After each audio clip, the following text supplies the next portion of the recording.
සියලු නාම රූප අපට හඳුනා ගන්න උදව් කරයි. නමුත් අප සියලු නාම රූප තමකම ගොඩනගා ගන්න උපයෝගී කරගනී. ඔබ උදෙසා ලෝකය, ලෝකයේ උදෙසා ඔබය. සෑම වස්තුවෙන්ම ඔබේ කෙලෙස් වලට හානි කරගන්න. සෑම වස්තුවෙන්ම ඔබේ නිකෙලෙස් වලට යහපත කරගන්න.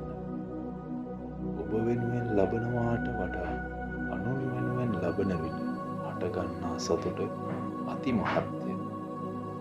අපේ අත්හැරීම තවත් අල්ලා ගැනීමකට ආරම්භයක් නම් එම අත්හැරීමෙන් ඇති ඵලය කුමක්ද?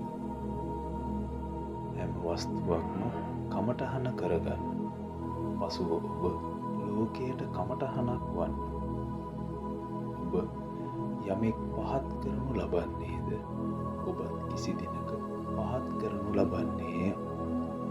ඔබ ලබන්නේ අනුන්ගේ අපහාසයක්. ඔබ පෙර අනුන්ට දුන් ඒවාමය. යමක් ලබන්නට වෑයම් නොකරන්න. මොකද අපට ලැබිය යුතු දේ නොලැබී නොයන්නේමය. ඔබේ අවශ්‍යතාවය ඔබේ කෙලෙස් නිසා නොවේ. නිවීම පිණිස වේ නම් ඒ රහතා වෙන කෙනෙකු නොව ඔබමය. සියල්ලන්ගේ ගුණ දකින්න. ඒ ඔබේ උතුම් ගුණය වන නොසැකය.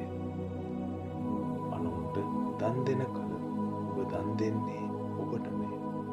සමගියෙන් බැඳීම් ගොඩනගා නඩත්තු කරනවාට වඩා අසමගිය තුල නොගැටී සිටීම ශ්‍රේෂ්ඨය.